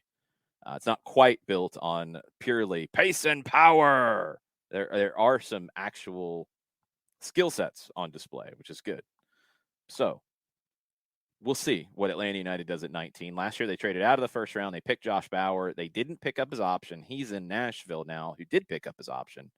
We'll see what Atlanta does at pick 19. There was a mock draft that Top Drawer Soccer has, which I think more than anything was kind of a ranking of guys. I mean, a little bit of need was attached to where guys fit, but they had Atlanta picking a goalkeeper, which I wouldn't expect. Yeah. Because of the potential homegrowns that are coming. I don't think you need to, but maybe if that's the best guy on the board, possibly. I think that would not be a position of need. I think Atlanta would be looking elsewhere. And when you get into a draft, and they can't do this in a mock draft, by the way, when you get into a draft, if there isn't somebody you like at 19, guys have been picked ahead of you, the other guys you like are further down, and you're at 19, and the best guy available is a goalkeeper, you're probably trading out of that spot and moving back to somebody who wants that goalkeeper. So keep those kinds of moves in mind. I'll keep you posted on everything. I think what I'm going to do over the weekend or possibly Monday is do a separate draft preview pod if I can gather up enough information on this as I'm working through it. So it's worthwhile. We're seeing teams that are using the draft really effectively. New England's a prime example. New England with Henry Kessler, with DeJuan Jones, with Tajon Buchanan, who they just sold for a good amount of money, with Brandon Bye, who was a forward at Western Michigan, who's converted into a right back. The college game can be useful. Andrew Farrell's a guy from college, from Louisville. So, I mean, their back line at times has been 4 college guys, and it's been good. So Matt Turner was a guy nobody expected anything out of coming out of college. It can be useful. So we'll do a pod about it if I can work up enough information. I'm working on it, so stay tuned. That'll probably be Sunday or Monday. We haven't gotten into it yet because of all the other things going on today, but I do want to touch on this before we go, John, because you had dug up some information, as had former intern Niall, who's helping out behind the scenes, on Southampton and the situation. It's not just as simple as somebody coming in to buy a club. One big question for me was Gao Zhixing paid about 210 million in 2017, and he's selling it for 100. What? That's not good.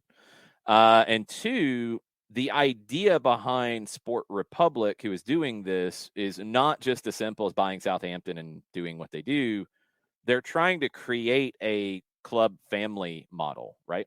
Yes, they're trying to be like City Football Group, and they view Southampton as the first step in that process. And, you know, when you're looking at something and you are as ambitious as it sounds with Sport Republic, where else do you go? What other parts of the soccer footprint are you going to be chasing? Where do you want to add properties? What's going to be decent enough for you financially where you can invest, and you can invest wisely in your own mind? And so for me, when they announced that part of wanting to be like City Football Group, I'm like, okay, you want to do that. Where are your next steps? What do you see in where you're going? So that for me, that raised the antennae a little bit in trying to figure out what Sport Republic wants to do. I just want to see where they think they're going next. Yeah, I mean, some of this with Southampton, and it's not a club that I've followed, intensely, but I think one of the descriptions on Sky as they were talking about this deal was stagnant. It had kind of gotten to where Gao Zhixing had bought in, obviously not making money because he sold it at a huge loss, wasn't really putting a whole lot of money into it. So they kind of were what they were, which, again, we've had the Norwich conversation. Like, to some degree, you are what you are unless somebody comes in and buys you like they did with Newcastle and infuses that much money to it. And you got to be careful about trying to be something you're not financially, because that's how you go broke. But Southampton seems to be a club that had kind of gotten as far as they could go with Gao Zhixing. This is a really interesting idea. The goals here of the City Football Group, the Athletic, compares it more to the Red Bull idea a little bit, and talking about the integrated scouting and coaching network. Hopefully not playing just that style. Sorry, Red Bull fans. Southampton, in their comments, say they will.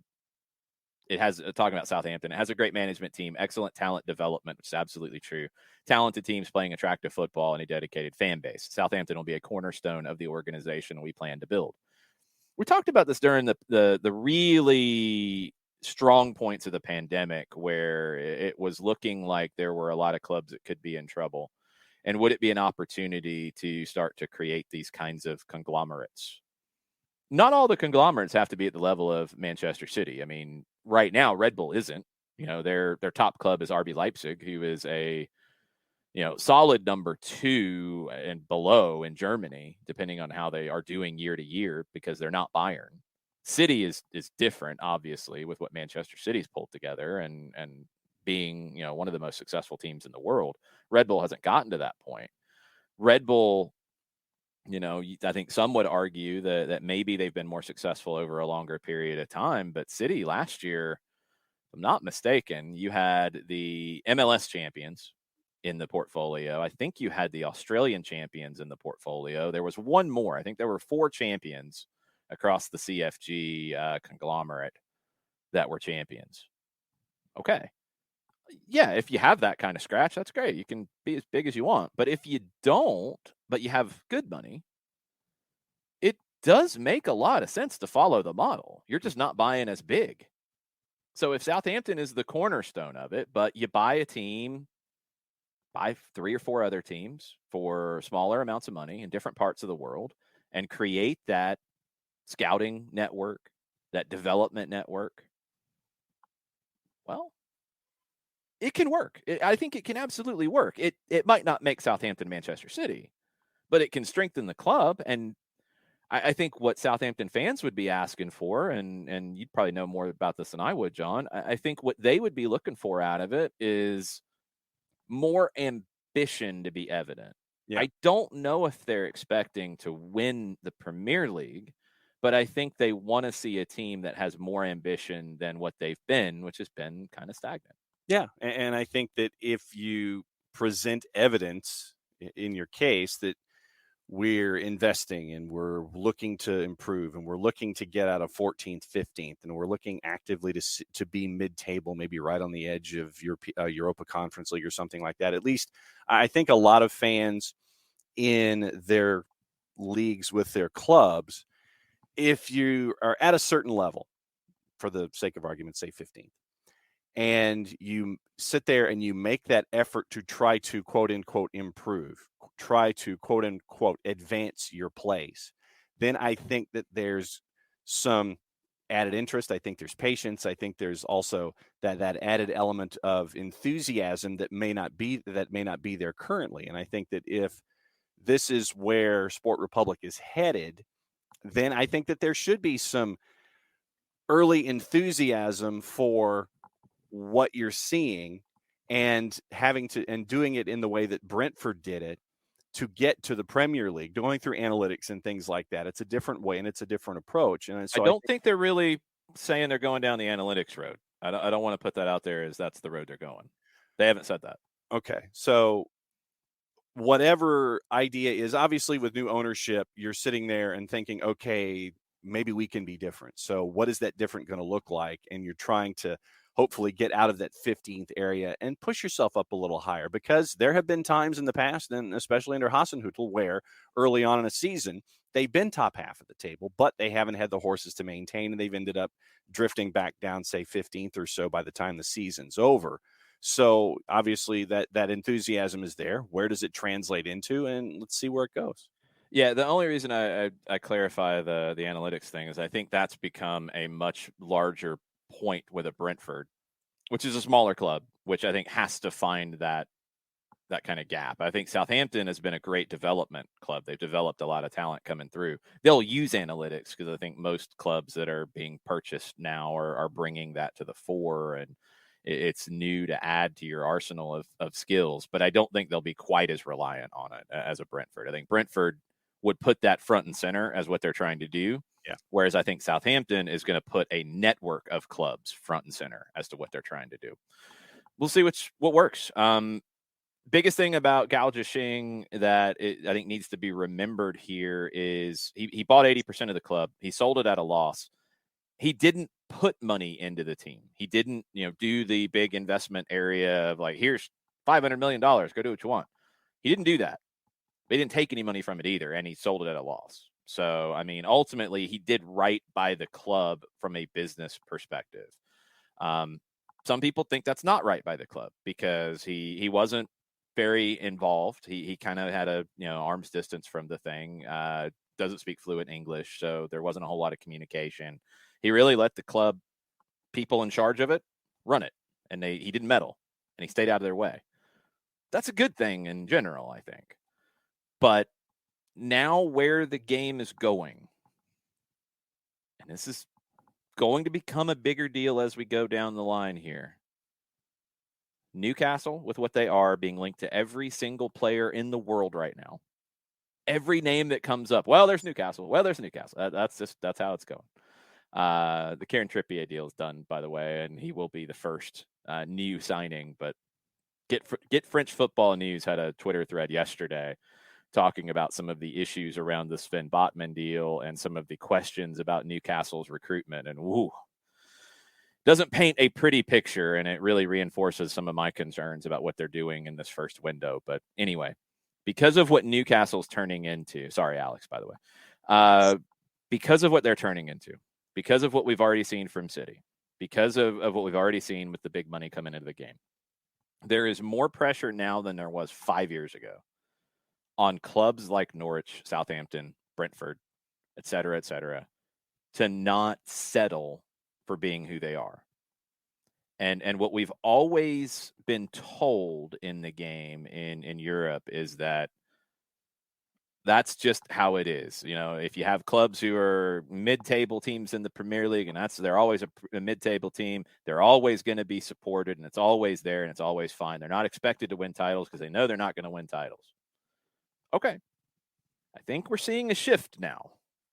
There is a greater expectation of ownership to spend money to try to win. And you're competing with even bigger people spending money now to win. Just watch out. I hope we don't see another wave of the Leeds, Boltons, Portsmouths. I hope we don't see another wave of that. Now, Leeds has bounced back. The others haven't. It took Leeds a long time to bounce back. Just keep an eye on that. This seems like a really interesting idea from Southampton, though. It's a much better idea to me than the idea around Norwich. Like, they should just spend. Well, maybe they can't. Maybe there's not the idea of them, making that money back. Maybe it's the idea of that ownership being stretched as far as they can go. Well, then maybe they have to sell. That's a different conversation. This actually seems like a very interesting plan. I want to see what the other clubs that come into the conglomerate are. That's what I'm waiting to see. But if they do it right, yeah, you got a bigger scouting network. You got a bigger development network. You have more to work from, and you should be able to create better teams. Let's see if it comes off, but it's got to be run correctly. Recapping the big news of the day, Carlos Cordeiro is running for U.S. Soccer president. That is official now. He resigned in 2020 in some level of disgrace. We'll see where that goes. Bradley Carnell is the new manager, the first manager of St. Louis City SC, who starts playing MLS next year, 2023. One of the earlier appointments, which fits a little bit of what St. Louis has been doing, because they're going to have a team play in the MLS Next Pro League this year, which will be eligible for the U.S. Open Cup. They're really being aggressive and starting early. We watched how that played out here in Atlanta with the academy starting really early. It's paying off faster than it is for a lot of other teams. St. Louis getting the ball rolling on development early should be in a good position to see rewards from that if they're doing everything correctly. A bunch of moves around the league. We've talked about the latest on Miami with Nicolas Figal potentially heading to Boca Juniors, as is being reported in the Argentine media. Well, stoppage time today, 2:00. You can watch it on Stoppage Time 929 on Twitch, and hopefully, fingers crossed, you could also watch it live on Facebook, facebook.com/929 the game. If not, it'll be posted immediately afterwards on Facebook, and then the audio will go out after the fact on the Off the Woodwork folder under 929 the game on the website, and also on your favorite podcatchers. We'll be back tomorrow. Nico Moreno will be joining us tomorrow, and also we will have Glenn Davis of the Houston Dynamo broadcast team. Glenn's going to be with us to talk about MLS as a whole, but specifically about Paulo Nagamura, the new manager of the Houston Dynamo, and something that I've talked to Glenn about over the years. And when he's had me on his Soccer Matters show, we've talked about what Atlanta's doing and the culture around soccer in Atlanta. I know Glenn has really, really worked hard to build the culture and try to generate the type of content going on in Houston. And it's a different market. And I want to pick Glenn's brain a little bit about that. So Glenn Davis at 10:00, Nico Moreno at 10:30 tomorrow. That is the plan. And thanks for being with us today. Mucho plati, y'all. Mucho plati, y'all.